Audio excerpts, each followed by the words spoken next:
Boa noite. Continua a polêmica em torno da revisão do pacote eleitoral. É o nosso jornal a começar. Bem-vindo. Confira já a seguir o câmbio.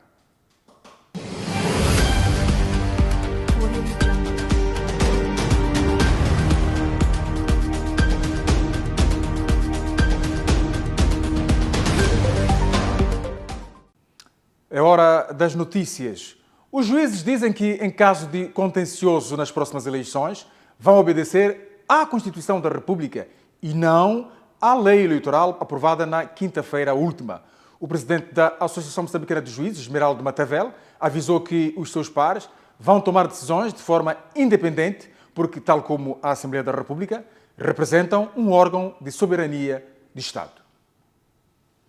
Dizer-se que o Tribunal Judicial de Distrito, o juiz do Tribunal Distrital, vai receber o processo, o recurso de contencioso eleitoral e depois produzir toda a prova e remeter ao CC. Não sei se é essa a função de um juiz.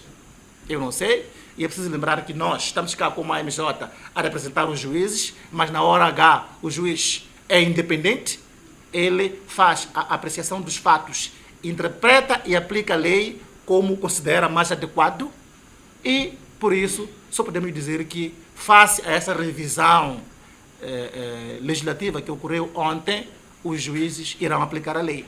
Os juízes vão aplicar a lei e vão aplicar a Constituição da República de Moçambique, que define quem é quem, o que é que cabe a cada um dos órgãos neste Estado. Portanto, não temos mais comentários quanto a isso, porque o resto já foi dito e esta aqui é a mensagem principal de que os juízes vão agir de acordo com a lei. E quando se fala em lei, não é só aquela lei eleitoral aprovada ontem, mas nós temos uma Constituição da República de Moçambique, que é a nossa lei-mãe neste país.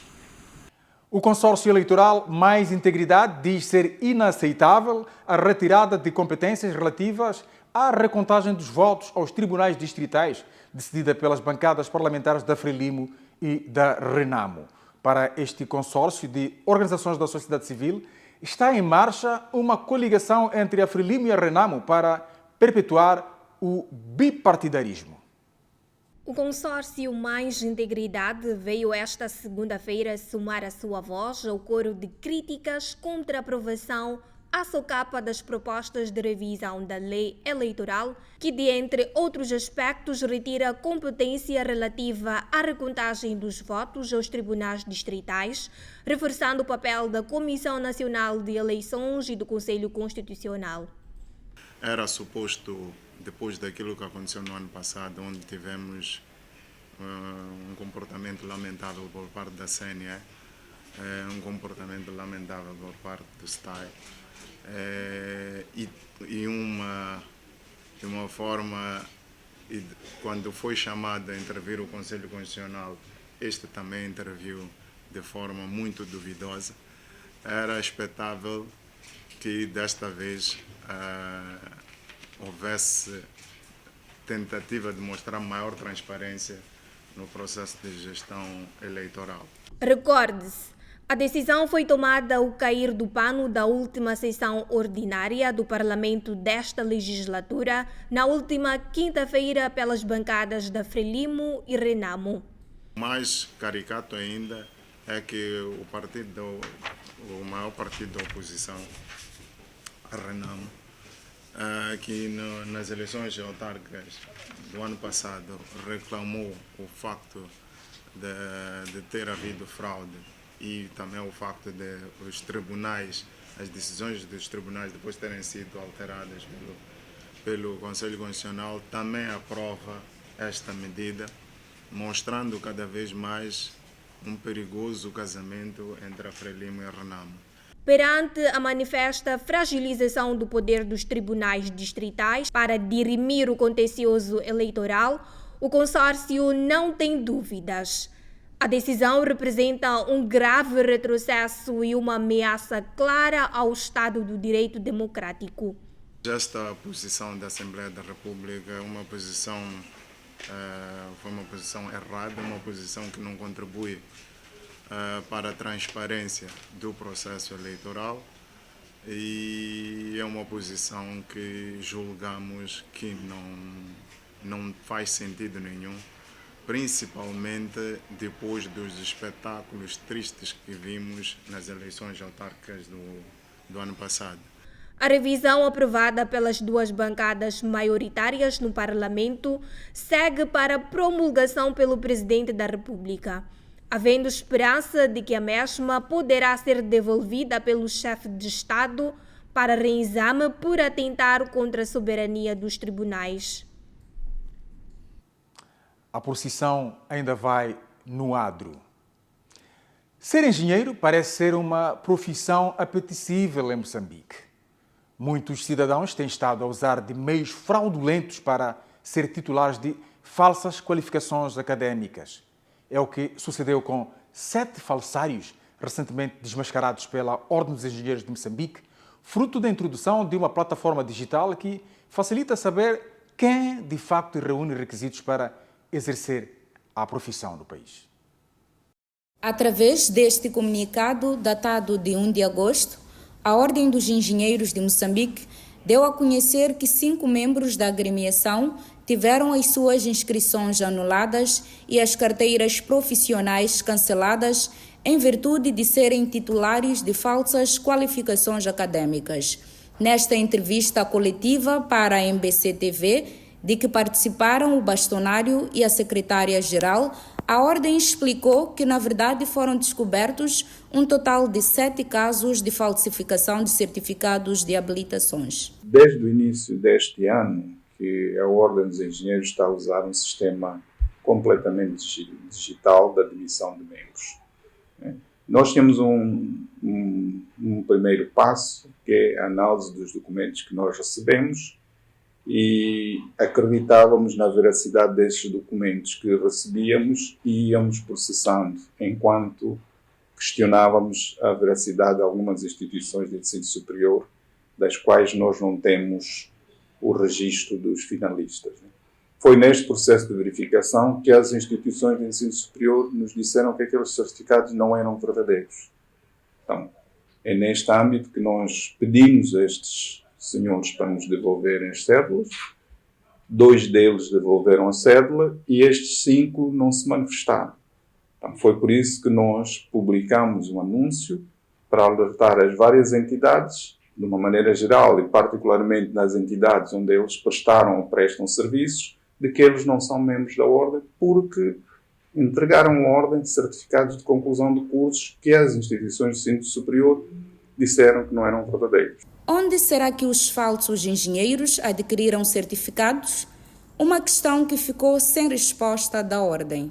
Não são engenheiros, são falsos licenciados em engenharia. Nós não temos conhecimento de onde eles são, se porventura estudaram engenharia. Nós fazemos análise dos documentos que nos são apresentados. Então, o histórico de cada um nós não temos conhecimento. Mas, afinal, quais são os requisitos e critérios para ser admitido na Ordem dos Engenheiros de Moçambique? De acordo com o artigo 6 da Lei 16/2002, só é engenheiro quem é membro efetivo da Ordem. Portanto, não são todos engenheiros. A academia forma um licenciado em engenharia. Engenheiro é um título profissional e a Ordem é que dá esse título profissional. No início do ano, a Ordem dos Engenheiros de Moçambique introduziu uma plataforma digital para o processo de inscrição de membros. De um total de 900 inscritos, 12 apresentaram documentação falsa, sendo que 5 foram chumbados ainda no processo de inscrição e 7 após a aprovação. O Presidente da República não é obrigado a explicar as razões que o levam a exonerar um ministro e nomear outro, porque coberto pela Constituição da República, defende António Cipriano, professor de Política e Filosofia da Educação na Universidade Eduardo Mondlane.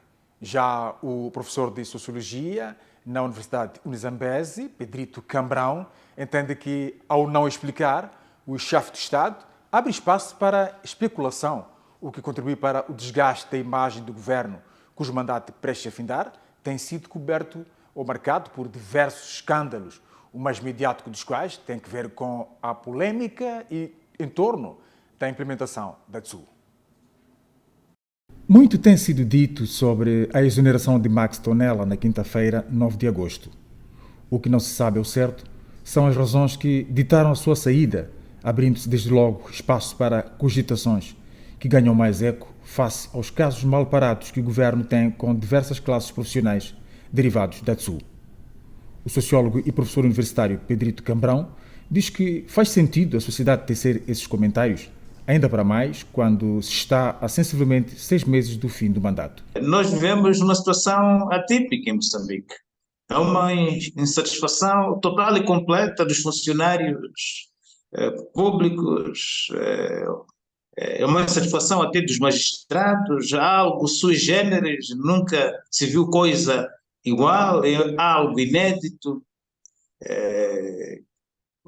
Há insatisfação de cidadãos pacatos por causa da situação de vida. António Cipriano Gonçalves é professor de Política e Filosofia da Educação. Diz ser normal o chefe de Estado exonerar os seus ministros e nomear outros, e que não precisa explicar as razões. Só o Presidente da República, de fato, sabe quais são as razões que levaram a exonerar Max Tonela do cargo de Ministro de Economia e Finanças. Então, a minha avaliação é dizer, olha, está dentro das prerrogativas do Presidente da República. Mexer o xadrez. Não vou dizer que isso foi mau ou foi bom, porque as razões eu as desconheço.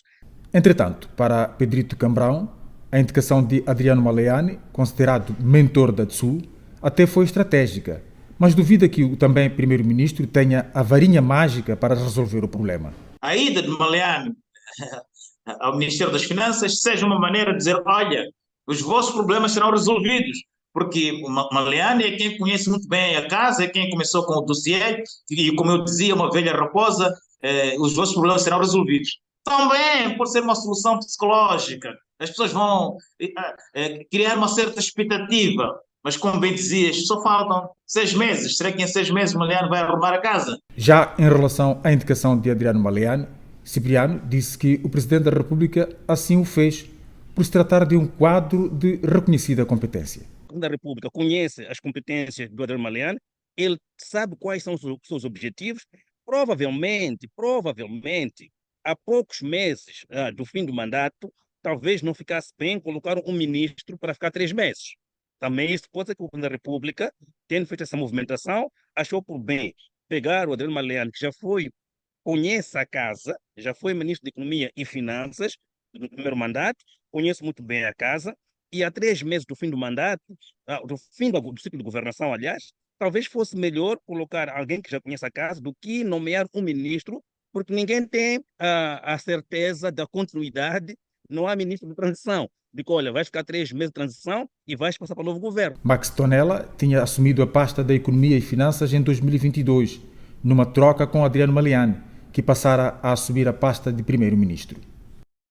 A Bolsa de Valores de Moçambique quer atrair para o mercado de capitais empresas dos setores produtivos, como o agronegócio, os transportes, indústria e pesca. O presidente do Conselho de Administração da instituição, Salim Valá, defende ainda a inclusão das micro, pequenas e médias empresas de mulheres e jovens. A Bolsa de Valores de Moçambique, atualmente com 16 empresas cotadas, está a mobilizar micro, pequenas e médias empresas dos setores produtivos para acederem ao mercado de capitais.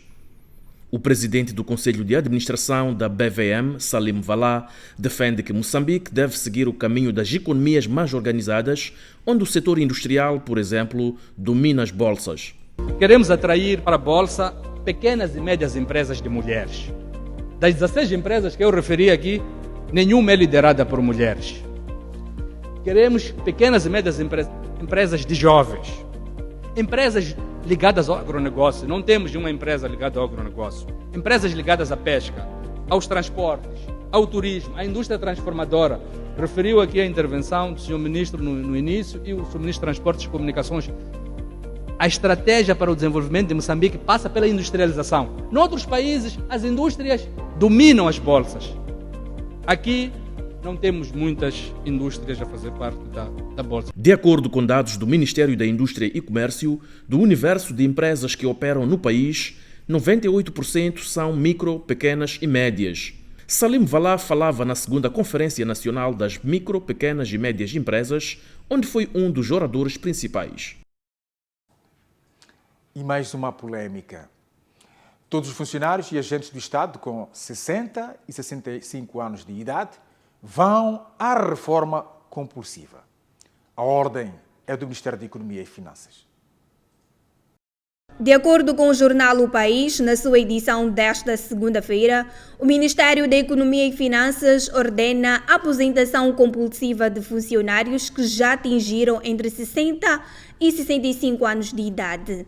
O MEF deu um prazo de 10 dias a partir de 1 de agosto para que os visados apresentassem os documentos para a fixação da pensão após a apresentação de um requerimento dirigido ao diretor-geral do Instituto Nacional de Previdência Social, fotocópia autenticada do bilhete de identidade, número único de identificação tributária e certidão de efetividade ou despacho de contagem de tempo e concluído o processo, os funcionários e agentes do Estado passaram a receber a sua pensão no Instituto Nacional de Previdência Social, uma remuneração correspondente ao salário líquido que o funcionário ou agente receberia à data do seu desligamento.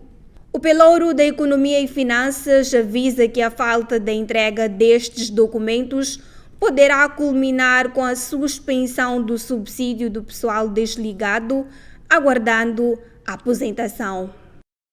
Boa noite, Mónica.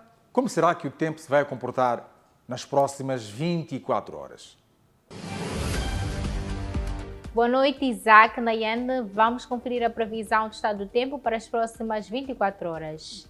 Na zona sul do país, para a capital moçambicana, prevê-se a máxima de 28 graus e a mínima de 18, Xai-Xai com 28 de máxima e 18 igualmente de mínima, e para Inhambane, 29 graus e a mínima de 20. Para a zona centro do país, Beira prevê-se a máxima de 29 graus e a mínima de 19, Chimoio com 27 graus e a mínima de 14, Tete com 34 graus e a mínima de 21 e Quelimane 29 graus e a mínima de 19. E para a zona norte do país, Nampula prevê-se a máxima de 30 graus e a mínima de 22, Pemba com 29 graus e a mínima de 22, Lixinga 25 graus e a mínima de 9. Obrigada pela atenção dispensada e até amanhã. Está tudo dito e visto nesta edição primeira do nosso Jornal da Noite para esta semana. Voltamos a ver-nos amanhã. Boa noite, bom descanso.